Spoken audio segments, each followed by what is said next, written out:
ನಮಸ್ಕಾರ, ನೀವು ನೋಡ್ತಾ ಇದ್ದೀರಾ ವಿವಿಸಿ ನ್ಯೂಸ್ ಬಿಟ್. ನಾನು ಯಶಸ್ವಿನಿ. ಈಗ ಹೆಡ್ಲೈನ್. ಮಲೆನಾಡಿನ ಜನರ ಬಹುದಿನಗಳ ಕನಸು ನನಸು. ಸಕಲೇಶಪುರಕ್ಕೆ ತಲುಪಿದ ವಂದೇ ಭಾರತ್ ರೈಲು. ಶಾಸಕ ಸಿಮೆಂಟ್ ಮಂಜೂರಿಂದ ರೈಲಿಗೆ ಸ್ವಾಗತ. ಗುಬ್ಬಿ ತಾಲೂಕಿನಲ್ಲಿ ಕಳಪೆ ಕಾಮಗಾರಿ ಪರಿಶೀಲನೆ. ಗುಣಮಟ್ಟದಲ್ಲಿ ರಾಜಿ ಮಾಡಿಕೊಳ್ಳದಂತೆ ಎಚ್ಚರಿಕೆ. ಅಧಿಕಾರಿಗಳಿಗೆ ಡಿಸಿಎಂ ಜಿ ಪರಮೇಶ್ವರ್ ತರಾಟೆ. ಕುಶಾಲನಗರ ಕೆಎಸ್ಆರ್ಟಿಸಿ ಮಹಿಳಾ ವಿಶ್ರಾಂತಿ ಕೊಠಡಿಯಲ್ಲಿ ಅವ್ಯವಸ್ಥೆ ಪ್ರಶ್ನಿಸಿದ ಕರವೇ ಪದಾಧಿಕಾರಿಗಳಿಗೆ ಟಿಸಿ ಧಮಕಿ. ಗೂಂಡಾ ವರ್ತನೆ ಪ್ರದರ್ಶಿಸಿದ ಟಿಸಿ ವಿರುದ್ಧ ಕ್ರಮಕ್ಕೆ ಆಗ್ರಹ. ಪರಪ್ಪನ ಅಗ್ರಹಾರದಲ್ಲಿ ಪ್ರಜ್ವಲ್ ರೇವಣ್ಣ ಕೊಠಡಿ ಮೇಲೆ ಸಿಸಿಬಿ ದಾಳಿ. ನಾನೇ ಸ್ವಯಂ ಪ್ರೇರಣೆಯಿಂದ ದಾಳಿ ಮಾಡಿಸಿದ್ದು ಸಚಿವ ಪ್ರಿಯಾಂಕ್ ಖರ್ಗೆ ಹೇಳಿಕೆ.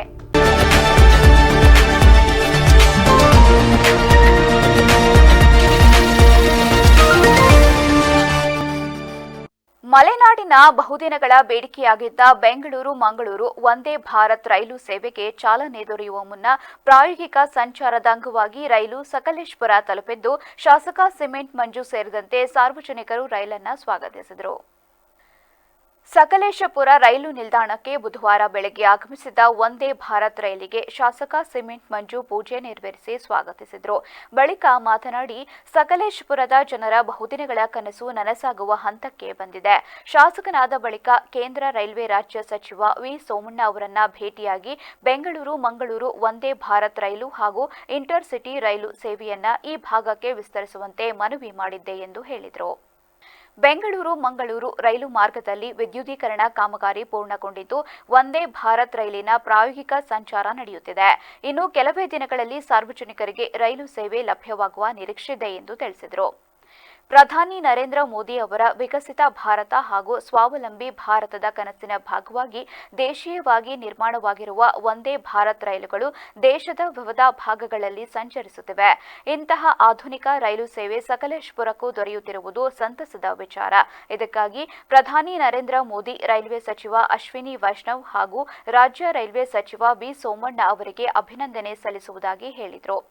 ವಂದೇ ಭಾರತ್ ರೈಲಿನ ಆಗಮನದ ಹಿನ್ನೆಲೆಯಲ್ಲಿ ಬೆಳಗ್ಗೆಯೇ ಸಕಲೇಶಪುರ ರೈಲು ನಿಲ್ದಾಣದಲ್ಲಿ ಸಾರ್ವಜನಿಕರು, ವಿವಿಧ ಸಂಘಟನೆಗಳ ಮುಖಂಡರು, ಬಿಜೆಪಿ ಕಾರ್ಯಕರ್ತರು ಹಾಗೂ ಪತ್ರಕರ್ತರು ಸೇರಿದಂತೆ ಹಲವರು ಸೇರಿದರು. ರೈಲ್ವೆ ಅಧಿಕಾರಿಗಳ ತಂಡವು ಸ್ಥಳಕ್ಕೆ ಆಗಮಿಸಿ ಕಾರ್ಯಕ್ರಮದಲ್ಲಿ ಭಾಗವಹಿಸಿದರು.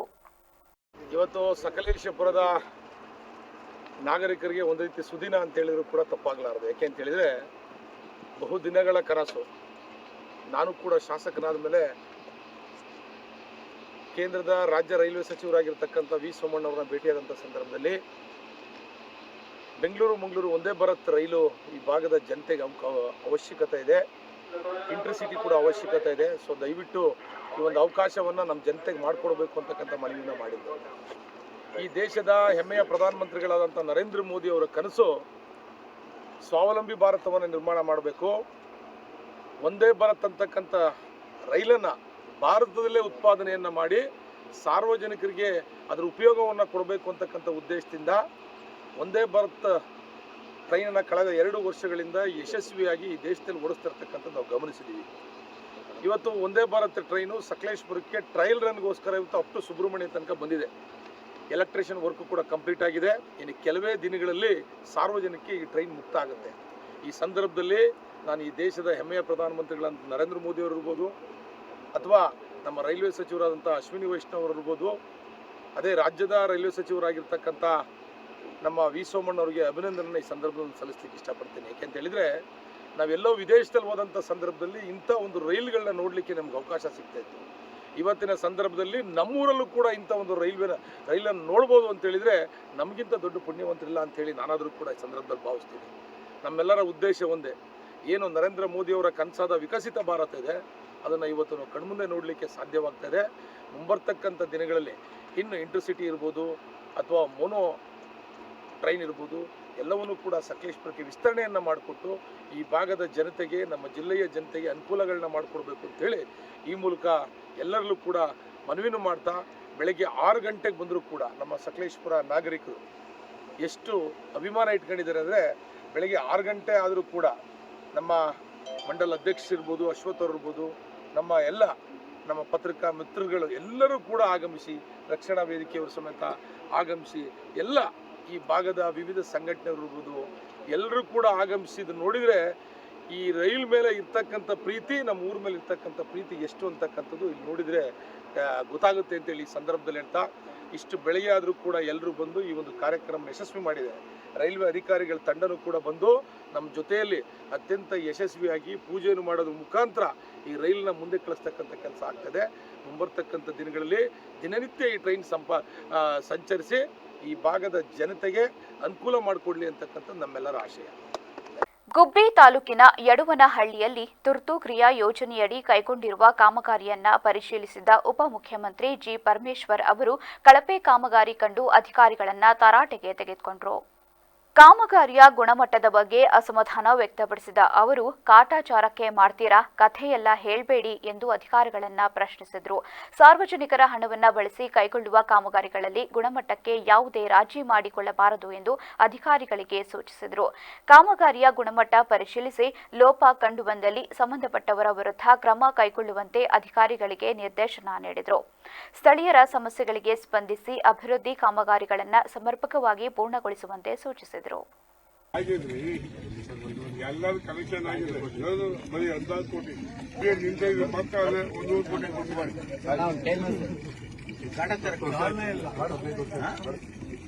ಕಾಟಾಚಾರ ಮಾಡ್ತೀರಾ? ಯಾವ್ದನ್ನ ಕತೆ ಎಲ್ಲ ಹೇಳ್ಬೇಡ. Don't do such things. Pipe ಎಲ್ಲ 2 ಹುಡುಗರು ಕಿತ್ತಾಕ್ತಾರೆ ಅಷ್ಟೇ. ನೋಡಿ, ಎಲ್ಲ ಇಲ್ಲೊಂದು ಇದು ಮಾಡಿ ಕಲ್ಲು ನಿಲ್ಲಿಸಿ ಅದಕ್ಕೆಲ್ಲ ಪೈಪ್ GI ಪೈಪ್ ಹಾಕಿ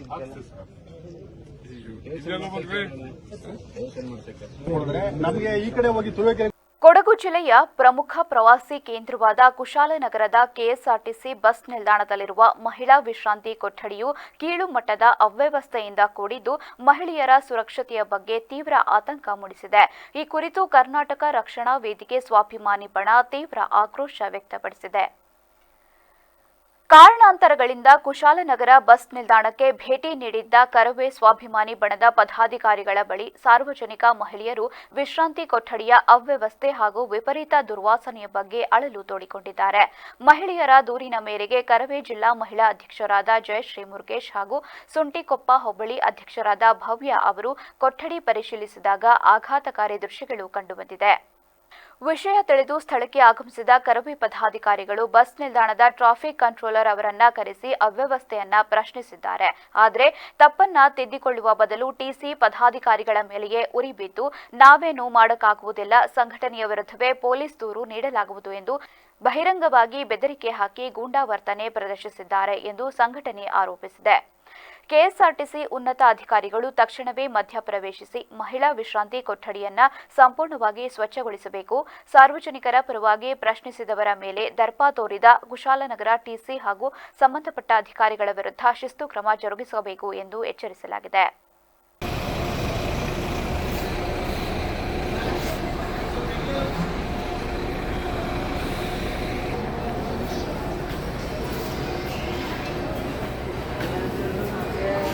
ಎಂತ ವಾಸನೆ ಇದು, ತೋರಿಸಿ.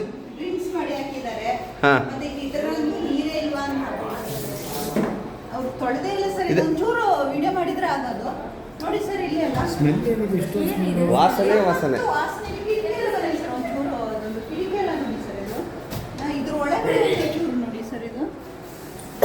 ನೋಡಿ, ಇಲ್ಲೆಲ್ಲ ಕಸ ನೋಡಿ, ಇವರೆಲ್ಲ ಕ್ಲೀನ್ ಸಂಪೂರ್ಣ ಸ್ವಚ್ಛಗೊಳಿಸಿಲ್ಲ. ವಿಶ್ರಾಂತಿ ಕೊಠಡಿ ಅಂತ ಹೇಳ್ತಾರೆ ನೋಡಿ. ಮೇಡಮ್ ನಿಂತ್ಕೊಂಡು ಮಾತಾಡಿ. ವಿಶ್ರಾಂತಿ ಕೊಠಡಿ ಅಂತ ಒಂದು ಮಹಿಳೆಯರಿಗೆ ಅಂತ ಮಾಡಿದ್ಮೇಲೆ ಅದ್ರಲ್ಲಿ ಒಂದು ಶುಚಿತ್ವನೇ ಇಲ್ಲ, ಎಲ್ಲ ಗಲೀಜು ವಾಸನೆ ಬರ್ತಾ ಇದ್ರು, ಪೂರ ಕಾಯ್ತಾ ಇದ್ರು, ಒಳಗೆ ನಿಲ್ಲಕ್ಕೆ ಆಗ್ತಾ ಇಲ್ಲ. ಮತ್ತೆ ನೀರಿದು ಬೇಷನ್ ಒಂದಿದೆ, ಅದರಲ್ಲಿ ಎಲ್ಲ ಸಿಕ್ಕಾಪಟ್ಟೆ ಗಲೀಜಿದೆ, ನೀರು ಬರ್ತಾ ಇದೆ, ಅದನ್ನು ಕ್ಲೀನ್ ಮಾಡಿಲ್ಲ. ಅದು ಒಂದು ನೋಡ್ಬೇಕಿತ್ತು. ಮತ್ತೆ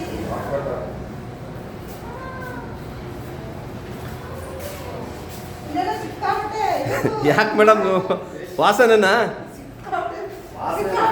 ಅದೇನದು?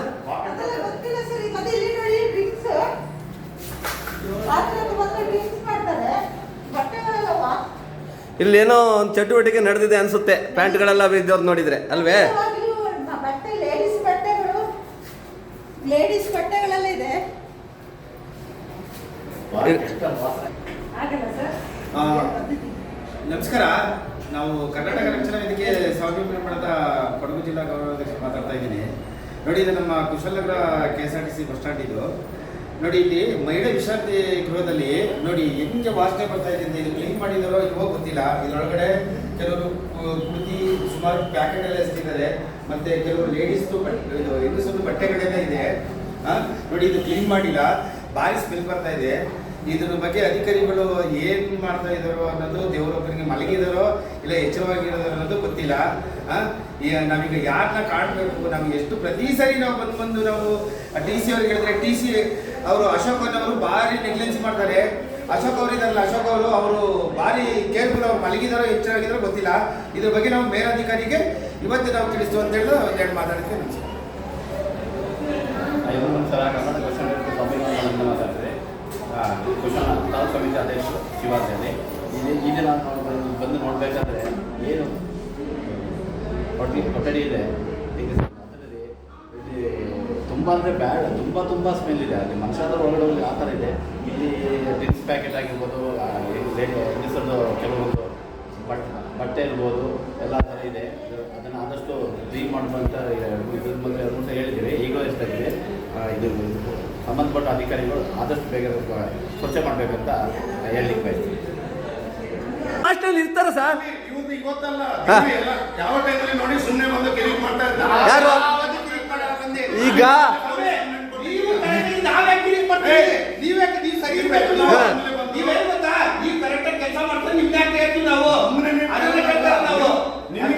ನೀವು ಏನಿದೆ ಅದು ನಾವು ಮಾಡ್ಕೊಳ್ತೀವಿ.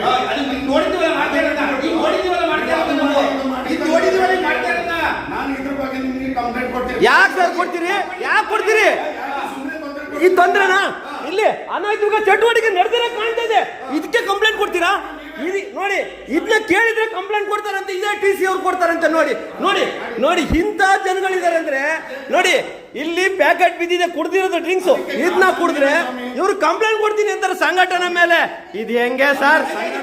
ಮತ್ತೆ ಯಾವ ತೊಂದ್ರೆ? ಇದು ತೊಂದ್ರೆ ಸರ್, ಇದು ತೊಂದ್ರೆನಾ ಸರ್? ಅಶೋಕ್ ಕುಮಾರ್ ಅವರ ತಮ್ಮ ಸರ್, ಅಶೋಕ್ ಅವರೇ, ಇದು ತೊಂದ್ರೆ. ಈ ಅನೈತಿಕ ಚಟುವಟಿಕೆ ನಡೆದಿದೆ ಇಲ್ಲಿ ನೋಡಿ, ಇಲ್ಲಿ ಕುಡ್ದಿರ ನೋಡಿ, ಇದು ಕೊಟ್ರೆ ಕಂಪ್ಲೇಂಟು, ನಮ್ಮ ವೇದಿಕೆ ಮೇಲೆ ಕಂಪ್ಲೇಂಟು. ವೇದಿಕೆಗೆ ಕಂಪ್ಲೇಂಟ್ ಮತ್ತೆ ಇನ್ಯಾರ ಮೇಲೆ? ನಾವು 9 ಗಂಟೆ ಕ್ಲೋಸ್ ಮಾಡ್ತಾರೆ, ಕ್ಲೋಸ್ ಮಾಡಬೇಡಿ ಅಂತ ಸರ್. ನೋಡಿ ಸರ್, ಇಲ್ಲಿ ನೋಡಿ ಸರ್, ಹಿಂಗೆ ಇದೆ, ಪ್ಯಾಂಟ್ ಬಿಚ್ಚಿದ್ದಾರೆ ನೋಡಿ ಸರ್. ಇಲ್ಲಿ ಈ ವಾಸ್ಟೆಲ್ ಕುಡಿಬೋದಾ ಸರ್? 10 ಗಂಟೆ ಕ್ಲೋಸ್ ಆದಾಗ ನೀವು ಅದಕ್ಕೆ ಮಾಡ್ತೀನಿ ಅನ್ನಿ, ನೀವು ಅರ್ಥ ಮಾಡ್ಕೊಳ್ಳಿ. ಸುಮ್ಮನೆ ಅಷ್ಟೇಳಿ ಬಟ್ ಅವರಿದ್ದಾರೆ, ಸುಮ್ಮನೆ ಬಂದು ಅದನ್ನ ಹೇಳಿ ಈಗ ಕ್ಲೀನ್ ಮಾಡಿಸ್ತೀವಿ ಅಷ್ಟೇ. ಕ್ಲೀನ್ ಮಾಡಿಸ್ತೀರಿ ಅಲ್ವಾ? ಸರಿ. ಇನ್ನಲ್ಲ ಸರ್, ಈಗ ಅಲ್ಲೇನ ಕಸ ಇದ್ರೆ ಹೇಳ್ತಾರೆ ಅಧ್ಯಕ್ಷರು, ಬಿಡಿ ಅದರಲ್ಲೇ ಏನಿದೆ. ನೋಡಿ ಇಲ್ಲಿ ಎಷ್ಟು ಕಸ ನೋಡಿ, ಎಷ್ಟು ವಾಸನೆ ನೋಡಿ. ಈ ವಾಸನೆಗೆ ಇರಕ್ಕಾಯ್ತದ? ಯಾಕೆ ಕೊಡ್ತಾರೆ? ಸುಮ್ಮನೆ ಯಾರಾದ್ರು ಕೊಡ್ತಾರೆ ಸರ್? ಯಾಕೆ ಕೊಡ್ತಾರೆ?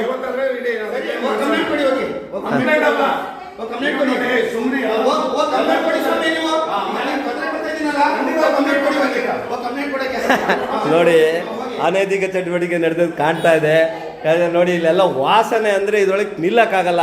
TC ಅವ್ರಿಗೆ ಹೇಳಿದರೆ ಕಂಪ್ಲೇಂಟ್ ಕೊಡ್ತೀವಿ ಅಂತಾರೆ.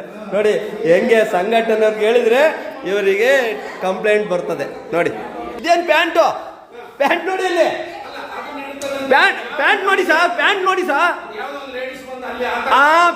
ಸ್ವಾಮಿ. ಅದಕ್ಕೆ ಹೇಳ್ತಾ ಇರೋದು. ಯಾರು ಹೇಳಿದ? ನಮ್ಮ ಹತ್ರ ವಿಡಿಯೋ ಇದೆ ಸ್ವಾಮಿ, ಪೂರ್ತಿಲಿಂದ ವಿಡಿಯೋ ಇದೆ ನೋಡಿ. TC ಅವ್ರು ಹೆಂಗೆಲ್ಲ ಮಾತಾಡ್ತಾ ಇದಾರೆ. ನಮಸ್ಕಾರ. ನೋಡಿ TC ಅವ್ರು ಹೆಂಗ್ ಆಡ್ತಾ ಇದ್ರು ನೋಡಿ. ಇವರಿಗೆ ನಮ್ಮ ಇಲ್ಲಿ ಕುಶಾಲನಗರದ ಸಮಸ್ಯೆಯನ್ನು ತಿಳಿಸಿದ್ರೆ ವಿಶ್ರಾಂತಿ ಘಟಕದ ನೋಡಿ ಹೆಂಗ್ ಮಾತಾಡ್ತಾ ಇದಾರೆ, ಸಂಘಟನೆ ಬಗ್ಗೆ ಹೆಂಗ್ ಮಾತಾಡ್ತಾ ಇದಾರೆ. ನೀವೇನ್ ಮಾಡ್ತಾ ಇದ್ದೀರಾ? ಐಡೆಂಟಿಫೈ ಮಾಡ್ತಾ ಇದ್ದೀರಾ, ಇದನ್ನ ಒಂದು ಸುಮ್ಮನೆ ಕಿರಿಕ್ ಮಾಡ್ತಾ ಇದ್ದೀರಾ? ನಾವು ಮಾಡಿಲ್ಲ ಸ್ವಾಮಿ.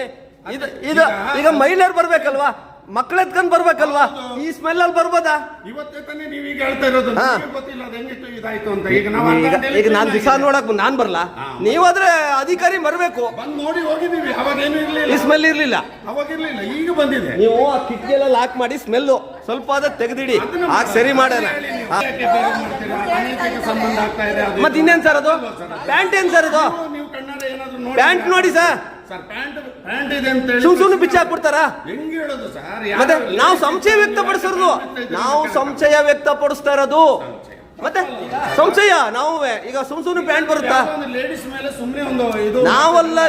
ಪ್ಯಾಂಟ್ ಏನಕ್ಕೆ ಬಂದು ಸರ್? ಇದೇನು ಲಾಡ್ಜಿಂಗ್ ಇದು? ನನಗೆ ಗೊತ್ತಿಲ್ಲ. ನೀವು ನೋಡಿ, ನೀವ್ ಹೇಳಿ ಸರ್, ನೀವ್ ಹೇಳಿ ಉತ್ತರ ಕೊಡಿ. ಮತ್ತೆ ಏನ್ ಪ್ಯಾಂಟ್ ಬಿಚ್ಚದೆ? ಪ್ಯಾಂಟ್ ಯಾಕೆ ಬಿಚ್ಚಾರ ಸರ್? ಬಟ್ಟೆ ಅಲ್ಲ ಸರ್, ನೀವು ನೋಡಿ ಸರ್, ದಯವಿಟ್ಟು ನೋಡಿ, ಇನ್ನೊಮ್ಮೆ ನೋಡಿ, ಇದು ಫೋಟೋಸ್ ತೆಗಿತೀವಿ. ಇನ್ನೊಮ್ಮೆ ನೋಡಿ ಈ ಪ್ಯಾಂಟ್ ನೋಡಿ, ಇನ್ನೊಮ್ಮೆ ನೋಡಿ ಈ ಪ್ಯಾಂಟ್ ನೋಡಿ. ಇಲ್ಲೊಂದು ತೊಟ್ಲು ಇಲ್ಲ, ತೊಟ್ಲು ಇಡಬೇಕು ಅಂತಿತ್ತು, ತೊಟ್ಲು ಇಲ್ಲ. ತೊಟ್ಲು ಕೇಳಿದ್ರೆ ಅಧಿಕಾರಿಗಳು ಹೌದಾ, ಆಯ್ತು ಮಾಡ್ತಾರೆ ಅಷ್ಟೇ. ಅದು ಬಿಟ್ಬಿಟ್ಟು ಏನೋ ಅನೈತಿಕ ಸಂಬಂಧ ಮಾಡ್ತಾ ಇದ್ದೀರಾ, ಅದು ಮಾಡ್ತಿದ್ದೀರಾ, ಏನೋ ನೀವು ಮಾಡ್ತಿದ್ರ ಅಂತ ಹೇಳಿಲ್ಲ ರೀ. ನಡೆದಿದೆ ಅಂತ ಹೇಳ್ತಾರೆ. ಅಲ್ಲಿ ಏನ್ ಮತ್ತೆ ಬಟ್ಟೆಗಳೇನು ಮತ್ತೆ ನೀವು ಅದಕ್ಕೆ ಸರಿ ಮಾಡಿಸ್ತೀನಿ ಮುಗ್ದೋಗಿತ್ತು. ಮಾಡ್ತಾ ಇದೀವಿ ಅಂತ ಹಾ, ನಾವು ಅಲ್ಲಿ ಕಂಪ್ಲೇಂಟ್ ಮಾಡ್ತೀವಿ, ಇಲ್ಲಿ ಮಾಡ್ತೀವಿ. ಏನ್ ಸರ್ ಅದ್ರ ನಾವೇನ್ ಕೆಲಸ ಮಾಡೋದು ಬೇಡ. ನೀವು ಮಾಡಿ ಸ್ವಾಮಿ, ನಮಗೆ ಬೇಡ. ನಮ್ಗೆ ಅದಕ್ಕೂ ನೀವು ಮಾಡಿ, ನಾವು ನಿಮಗೆ ತೊಂದರೆ ಕೊಟ್ಟಿಲ್ಲ. ನೀವು ಅಲ್ಲಿ ಹೇಳಿದಕ್ಕೆ ಆಗ್ತಾ ಇರೋದು. ನೀವು ಬಂದು ಸರಿ ಮಾಡಿಸ್ತೀನಿ ಅಂದ್ರೆ ಮುಗ್ದೋಗಿತ್ತು. ಫಸ್ಟ್ ಹೇಳಿದ್ರೆ ಮುಗ್ದೋಗಿತ್ತು ಸರ್, ಫಸ್ಟ್ ಹೇಳಿದ್ರೆ ಮುಗ್ದೋಗಿತ್ತು. ಅರ್ಥ ಮಾಡ್ಕೊಳ್ಳಿ. ಮಾಡೋರು ಕೂಡ ಡ್ರಿಂಕ್ಸ್ ಮಾಡಿರ್ತಾರೆ, ಅವ್ರು ಯಾರು ಮಾಡ್ಬೇಕಲ್ಲ, ಯಾರು ಮಾಡ್ತಾರೆ? ಮಾಡ್ತಾರೆ. ಅವ್ರು ಕರೀಲೆ ಬಂದಾಗ ಅವ್ರಿಗೆ ಡ್ರಿಂಕ್ಸ್ ಮಾಡಬೇಡಿ. ಈ ಸಂದರ್ಭದಲ್ಲಿ ಕರವೇ ಸ್ವಾಭಿಮಾನಿ ಬಣದ ಜಿಲ್ಲಾಧ್ಯಕ್ಷರಾದ ಫ್ರಾನ್ಸಿಸ್ ಡಿಸೋಜಾ, ಗೌರವಾಧ್ಯಕ್ಷರಾದ ಚಂದ್ರು, ಮಹಿಳಾ ಘಟಕದ ಜಿಲ್ಲಾಧ್ಯಕ್ಷರಾದ ಜಯಶ್ರೀ ಮುರುಗೇಶ್, ಕುಶಾಲನಗರ ತಾಲೂಕು ಅಧ್ಯಕ್ಷರಾದ ಶಿವು ಮತ್ತು ಸುಂಟಿಕೊಪ್ಪ ಹೋಬಳಿ ಅಧ್ಯಕ್ಷರಾದ ಭವ್ಯ ಉಪಸ್ಥಿತರಿದ್ದರು. ಪರಪ್ಪನ ಅಗ್ರಹಾರ ಜೈಲಿನಲ್ಲಿರುವ ಪ್ರಜ್ವಲ್ ರೇವಣ್ಣ ಕೊಠಡಿ ಮೇಲಿನ ಸಿಸಿಬಿ ದಾಳಿ ಕುರಿತು ಪ್ರತಿಕ್ರಿಯಿಸಿರುವ ಸಚಿವ ಪ್ರಿಯಾಂಕ್ ಖರ್ಗೆ, ಸಿಸಿಬಿ ರೈಡ್ ಅನ್ನು ಸ್ವಯಂ ಪ್ರೇರಣೆಯಿಂದ ನಾನೇ ಮಾಡಿಸಿದ್ದೇನೆ ಎಂದು ಸ್ಪಷ್ಟಪಡಿಸಿದ್ದಾರೆ. ಸುದ್ದಿಗಾರರೊಂದಿಗೆ ಮಾತನಾಡಿದ ಅವರು, ಯಾವುದೇ ದಾಳಿಗೆ ಗೃಹ ಸಚಿವರ ಆದೇಶ ಇರಬೇಕು. 2-3 ವಾರಗಳ ಹಿಂದೆಯೇ ತಾವೇ ಜೈಲಿಗೆ ಭೇಟಿ ನೀಡಿ ಕೆಲವು ಲೋಪಗಳನ್ನು ಗಮನಿಸಿದ್ದೆ. ಹಿರಿಯ ಅಧಿಕಾರಿಗಳ ಜತೆ ಚರ್ಚಿಸಿ ನಿನ್ನೆ ಮುಖ್ಯಮಂತ್ರಿಗಳ ಅನುಮತಿ ಪಡೆದು ಸುಮಾರು 100 ಜನ ಸಿಸಿಬಿ ಅಧಿಕಾರಿಗಳನ್ನು ಕಳುಹಿಸಿ ದಾಳಿ ಮಾಡಿಸಲಾಗಿದೆ ಎಂದರು. ದಾಳಿಯಲ್ಲಿ ಲೋಪಗಳು ಕಂಡುಬಂದಿದ್ದು ಈಗಾಗಲೇ ಅಗತ್ಯ ಕ್ರಮ ಕೈಗೊಳ್ಳಲಾಗಿದೆ. ಯಾವುದೇ ವಿಡಿಯೋ ಅಥವಾ ಆಡಿಯೋ ಆಧರಿಸಿ ಅಲ್ಲ, ಜವಾಬ್ದಾರಿತನದಿಂದ ಅಧಿಕಾರಿಗಳು ಹಾಗೂ ತಮ್ಮ ಖುದ್ದು ಮಾಹಿತಿಯ ಮೇರೆಗೆ ಈ ದಾಳಿ ನಡೆಸಲಾಗಿದೆ. ಅಕ್ರಮಗಳಿಗೆ ಸಹಕಾರ ನೀಡಿದ ಅಧಿಕಾರಿಗಳನ್ನು ಅಮಾನತುಗೊಳಿಸಲು ಆದೇಶ ನೀಡಲಾಗಿದೆ. ಕೇವಲ ಪರಪ್ಪನ ಅಗ್ರಹಾರ ಅಷ್ಟೇ ಅಲ್ಲದೆ ಕಲಬುರಗಿ, ಬೆಳಗಾವಿ ಸೇರಿದಂತೆ ರಾಜ್ಯದ ಯಾವುದೇ ಜೈಲಿನಲ್ಲಿ ಇಂತಹ ಚಟುವಟಿಕೆಗಳು ಕಂಡುಬಂದರೂ ಮುಲಾಜಿಲ್ಲದೆ ಕಠಿಣ ಕ್ರಮ ಜರುಗಿಸಲಾಗುವುದು. ಹಳೆ ಚಾಳಿ ಬಿಡದ ಅಧಿಕಾರಿಗಳನ್ನು ಗುರುತಿಸಿ ಕಾನೂನು ಕ್ರಮ ಕೈಗೊಳ್ಳಲಾಗುವುದು ಎಂದು ಎಚ್ಚರಿಸಿದರು. ವಾರದ ಹಿಂದೆ ನಾನೇ ವಿಸಿಟ್ ಮಾಡಿದ್ದೆ. ವಿಸಿಟ್ ಮಾಡಿದಾಗ ಅಲ್ಲಿ ಕೆಲವು ಲೋಪಗಳನ್ನು ನಾನು ನೋಡಿದೆ. ಅದನ್ನು ನಮ್ಮ ಹಿರಿಯ ಅಧಿಕಾರಿಗಳ ಜೊತೆ ಚರ್ಚೆ ಮಾಡಾದ್ಮೇಲೆ ನಿನ್ನೆ ನಾನೇ ಮುಖ್ಯಮಂತ್ರಿಗಳ ಪರ್ಮಿಷನ್ ತಗೊಂಡು ಅಲ್ಲಿ ರೇಡ್ ಮಾಡಿಸಿರೋದು. ಸುಮಾರು 100 ಜನ CCBದವರಿಗೆ ಕಳಿಸ್ಕೊಟ್ಟು ಅಲ್ಲಿನ ವ್ಯವಸ್ಥೆ ಬಗ್ಗೆ ತಿಳ್ಕೊಂಡಿರೋದು. ಅದರಲ್ಲಿ ಸಾಕಷ್ಟು ಲೋಪಗಳು ಕಂಡು ಬಂದಿದೆ. We are already taken action also. Video ಬಂದಿದೆ, ಆಡಿಯೋ ಬಂದಿದೆ, ಅವು ಯಾವುದೂ ಇಲ್ಲ. ಇದು ನಮ್ಮ ಜವಾಬ್ದಾರಿಯುತ ಒಂದು ಅಧಿಕಾರಿಗಳ ಒಂದು ಇನ್ಫಾರ್ಮೇಷನ್ ಮೇರೆಗೆ ಮತ್ತು ನನ್ನ ಇನ್ಫಾರ್ಮೇಷನ್ ಮೇರೆಗೆ ನಾವು ಮಾಡಿಸಿರೋದು. ಇಲ್ಲಿ ಇದಕ್ಕೆ ಸಹಕಾರ ಕೊಟ್ಟಂಥ ಎಲ್ಲ ಅಧಿಕಾರಿಗಳಿಗೂ ಈಗಾಗಲೇ ಸಸ್ಪೆನ್ಷನ್ ಮಾಡಬೇಕಂತ ಆದೇಶ ನೀಡಿದ್ದೇನೆ. ಮತ್ತು ಅಲ್ಲಿ ಏನೇನು ನಾವು ಮಾಡಬೇಕು, ಬರೀ ನಿಮ್ಮ ಪರಪ್ಪನ ಅಗ್ರಹಾರ ಅಷ್ಟೇ ಅಲ್ಲ, ಎಲ್ಲ. ಹಾಸನ ನಗರದ ಆರ್ಸಿ ರಸ್ತೆಯಲ್ಲಿ ಸಂಭವಿಸಿದ ಭೀಕರ ಸರಣಿ ಅಪಘಾತದಿಂದಾಗಿ ಕೆಲಕಾಲ ಸ್ಥಳದಲ್ಲಿ ತೀವ್ರ ಆತಂಕದ ವಾತಾವರಣ ನಿರ್ಮಾಣವಾಗಿತ್ತು. ಆರ್ಸಿ ರಸ್ತೆಯಲ್ಲಿ ಅನಿರೀಕ್ಷಿತವಾಗಿ ಶಾಲಾ ಬಸ್ ಅಡ್ಡ ಬಂದಿದೆ. ಇದನ್ನ ತಪ್ಪಿಸಲು ಹೋದ ರಿಡ್ಜ್ ವಾಹನದ ಚಾಲಕನ ನಿಯಂತ್ರಣ ತಪ್ಪಿ ರಸ್ತೆ ಬದಿಯಲ್ಲಿ ನಿಲ್ಲಿಸಲಾಗಿದ್ದ ಓಮ್ನಿ ಕಾರಿಗೆ ರಭಸವಾಗಿ ಡಿಕ್ಕಿ ಹೊಡೆದಿದೆ. ಓಮ್ನಿ ವಾಹನದ ಮೇಲಿನ ನಿಯಂತ್ರಣ ತಪ್ಪಿದ ರಭಸಕ್ಕೆ ಅಲ್ಲಿಯೇ ಸಾಲಾಗಿ ನಿಲ್ಲಿಸಲಾಗಿದ್ದ 4ರಿಂದ 5 ಬೈಕ್ಗಳು ಹಾಗೂ ಇತರೆ ವಾಹನಗಳ ಮೇಲೂ ಅಪ್ಪಳಿಸಿದ್ದು ವಾಹನಗಳು ನಜ್ಜುಗುಜ್ಜಾಗಿವೆ. ಅಪಘಾತದ ತೀವ್ರತೆ ದೊಡ್ಡದಾಗಿದ್ರೂ ಅದೃಷ್ಟವಶಾತ್ ಯಾವುದೇ ಪ್ರಾಣಾಪಾಯ ಸಂಭವಿಸಿಲ್ಲ. ಕೆಲವರಿಗೆ ಸಣ್ಣ ಸಣ್ಣಪುಟ್ಟ ಗಾಯಗಳಾಗಿದ್ದು ತಕ್ಷಣವೇ ಅವರನ್ನ ಹತ್ತಿರದ ಆಸ್ಪತ್ರೆಗೆ ದಾಖಲಿಸಿ ಚಿಕಿತ್ಸೆ ಕೊಡಿಸಲಾಗಿದೆ. ಆಘಾತದ ಮಾಹಿತಿ ತಿಳಿದ ಕೂಡಲೇ ಸ್ಥಳಕ್ಕೆ ಧಾವಿಸಿದ ಪೊಲೀಸರು ಪರಿಶೀಲನೆ ನಡೆಸಿ ಸುಗಮ ಸಂಚಾರಕ್ಕೆ ಅನುವು ಮಾಡಿಕೊಟ್ಟಿದ್ದಾರೆ. ಪ್ರಕರಣ ದಾಖಲಿಸಿಕೊಂಡು ಮುಂದಿನ ತನಿಖೆ ಮುಂದುವರೆಸಿದ್ದಾರೆ. ತಾಲೂಕಿನ ಪಾರ್ಶ್ವಗಾನಹಳ್ಳಿಯ ಪ್ರಸಿದ್ಧ ಶ್ರೀ ಶಾಂತಮೂರ್ತಿ ಶನೇಶ್ವರ ಸ್ವಾಮಿ ಕ್ಷೇತ್ರದಲ್ಲಿ ಶ್ರಾವಣ ಶನಿವಾರದ ಅಂಗವಾಗಿ 4 ವಾರಗಳ ಕಾಲ ವಿಶೇಷ ಪೂಜೆಗಳನ್ನು ವಿಜೃಂಭಣೆಯಿಂದ ಹಮ್ಮಿಕೊಳ್ಳಲಾಗಿದೆ ಎಂದು ದೇವಾಲಯದ ಪ್ರಧಾನ ಅರ್ಚಕರು ತಿಳಿಸಿದ್ದಾರೆ. ಶ್ರಾವಣ ಮಾಸದ ಪ್ರತಿ ಶನಿವಾರವೂ ಭಕ್ತರಿಗಾಗಿ ವಿವಿಧ ಧಾರ್ಮಿಕ ಕೈಂಕರ್ಯಗಳು, ವಿಶೇಷ ಅಲಂಕಾರಗಳು ಹಾಗೂ ಅನ್ನದಾನ ಕಾರ್ಯಕ್ರಮಗಳನ್ನು ಏರ್ಪಡಿಸಲಾಗಿದೆ. ಮೊದಲ ಶನಿವಾರ ಅಂದರೆ ಆಗಸ್ಟ್ 15ರಂದು ರಾತ್ರಿ 2 ಗಂಟೆಗೆ ಸ್ವಾಮಿಗೆ ರುದ್ರಾಭಿಷೇಕ, ಪಂಚಾಮೃತ ಅಭಿಷೇಕ ಹಾಗೂ ವಿಶೇಷ ಪುಷ್ಪಾಲಂಕಾರ ಸೇವೆ ನೆರವೇರಲಿದೆ. ತದನಂತರ ಮಹಾಮಂಗಳಾರತಿ, ತೀರ್ಥ ಪ್ರಸಾದ ವಿನಿಯೋಗ ಹಾಗೂ ಭಕ್ತರಿಗೆ ಅನ್ನದಾನ ನಡೆಯಲಿದೆ. 2ನೇ ಶನಿವಾರ ಸ್ವಾಮಿಗೆ ಅತ್ಯಾಕರ್ಷಕ ಮುತ್ತಿನ ಕವಚ ಅಲಂಕಾರ ಹಾಗೂ ಗಜಮಾಲೆ ಅಲಂಕಾರವನ್ನು ಹಮ್ಮಿಕೊಳ್ಳಲಾಗಿದೆ. ಇದರೊಂದಿಗೆ ಮಹಾಮಂಗಳಾರತಿ, ತೀರ್ಥ ಪ್ರಸಾದ ವಿನಿಯೋಗ ಮತ್ತು ಅನ್ನದಾನ ಜರುಗಲಿದೆ. 3ನೇ ಶನಿವಾರ ವಿಶೇಷವಾಗಿ ತೋಮಾಲೆ ಅಲಂಕಾರ ಹಾಗೂ ನವಗ್ರಹ ಪೂಜೆಯನ್ನ ನೆರವೇರಿಸಲಾಗುತ್ತದೆ. ತದನಂತರ ಮಹಾಮಂಗಳಾರತಿ, ತೀರ್ಥ ಪ್ರಸಾದ ವಿನಿಯೋಗ ಹಾಗೂ ಅನ್ನದಾನ ಇರಲಿದೆ. 4ನೇ ಶನಿವಾರ ದಿನ ಬೆಣ್ಣೆ ಅಲಂಕಾರ, ನವನೀತ ಅಲಂಕಾರ, ಕಲ್ಯಾಣೋತ್ಸವ ಹಾಗೂ ಗೋಪೂಜೆ ನಡೆಯಲಿದೆ. ಇದರ ಜೊತೆಗೆ ಗಣಾದಿ ಹೋಮ, ಶನೇಶ್ವರ ಪ್ರಧಾನ ಹೋಮ, ನವಗ್ರಹ ಹೋಮ ಮತ್ತು ನವಗ್ರಹಗಳ ಪೂಜೆ ವಿಧಿವಿಧಾನಗಳಂತೆ ಜರುಗಲಿದ್ದು, ಮಹಾಮಂಗಳಾರತಿ, ತೀರ್ಥ ಪ್ರಸಾದ ಹಾಗೂ ಮಹಾ ಅನ್ನದಾನದೊಂದಿಗೆ ಕಾರ್ಯಕ್ರಮ ಸಂಪನ್ನಗೊಳ್ಳಲಿದೆ. ಭಕ್ತರ ಹಾಗೂ ಸುತ್ತಲಿನ ಗ್ರಾಮಗಳ ಜನತೆಯ ಸಹಕಾರದಿಂದ ಈ ಎಲ್ಲಾ ದೇವತಾ ಕಾರ್ಯಗಳು ಅಚ್ಚುಕಟ್ಟಾಗಿ ನಡೆಯಲಿದ್ದು, ಶ್ರಾವಣ ಶನಿವಾರದ ಸಕಾಲಕ್ಕೆ ಆಗಮಿಸಿ ಸ್ವಾಮಿಯ ಕೃಪೆಗೆ ಪಾತ್ರರಾಗಬೇಕಾಗಿ ದೇವಾಲಯದ ಮಂಡಳಿ ಕೋರಿದೆ. ಖುದ್ದು ಭೇಟಿ ನೀಡಲು ಸಾಧ್ಯವಾಗದ ಭಕ್ತರು ಗೂಗಲ್ ಪೇ ಅಥವಾ ಫೋನ್ ಪೇ ಮೂಲಕ ಹಣ ಸಂದಾಯ ಮಾಡಿ ತಮ್ಮ ಸೇವೆಯನ್ನು ಕಾಯ್ದಿರಿಸಿಕೊಳ್ಳಬಹುದಾಗಿದೆ. 1ನೇ ಶನಿವಾರ 15ನೇ ತಾರೀಕು ಆಗಸ್ಟ್ 1ನೇ ಶನಿವಾರ ಪ್ರಥಮ ಶನಿವಾರ ದಿವಸದ ಬೆಳಿಗ್ಗೆ ಮುಂಜಾನೆ 2 ಗಂಟೆಗೆ ಸ್ವಾಮಿಗೆ ರುದ್ರಾಭಿಷೇಕ, ಅಭಿಷೇಕ ಮತ್ತು ಪಂಚಾಮೃತ ಅಭಿಷೇಕ, ಒಟ್ಟಿಗೆ ವಿಶೇಷವಾಗಿ ಪುಷ್ಪಾಲಂಕಾರ ಸೇವೆ ಮತ್ತು ಅನ್ನದಾನ ವ್ಯವಸ್ಥೆ ಇರ್ತದೆ. 2ನೇ ಶನಿವಾರ ವಿಶೇಷವಾದಂಥ ಮುತ್ತಿನ ಕವಚದ ಅಲಂಕಾರ, ಜೊತೆಗೆ ಗಜಮಾಲೆ ಅಲಂಕಾರ ಮತ್ತು ಪಂಚಾಮೃತ ಅಭಿಷೇಕ, ಅನ್ನದಾನ ಇರ್ತದೆ. 3ನೇ ಶನಿವಾರ ವಿಶೇಷವಾದಂಥ ತೋಮಾಲೆ ಅಲಂಕಾರ, ಅನ್ನದಾನ ಮತ್ತು ವಿಶೇಷವಾದ ಪೂಜಾ ಕೈಂಕರ್ಯಗಳು, ನವಗ್ರಹ ಪೂಜಾ ಕೈಂಕರ್ಯಗಳು ಇರ್ತದೆ. 4ನೇ ಶನಿವಾರ ವಿಶೇಷವಾಗಿ ಬೆಣ್ಣೆ ಅಲಂಕಾರ, ನವನೀತ ಅಲಂಕಾರ ಸ್ವಾಮಿಗೆ.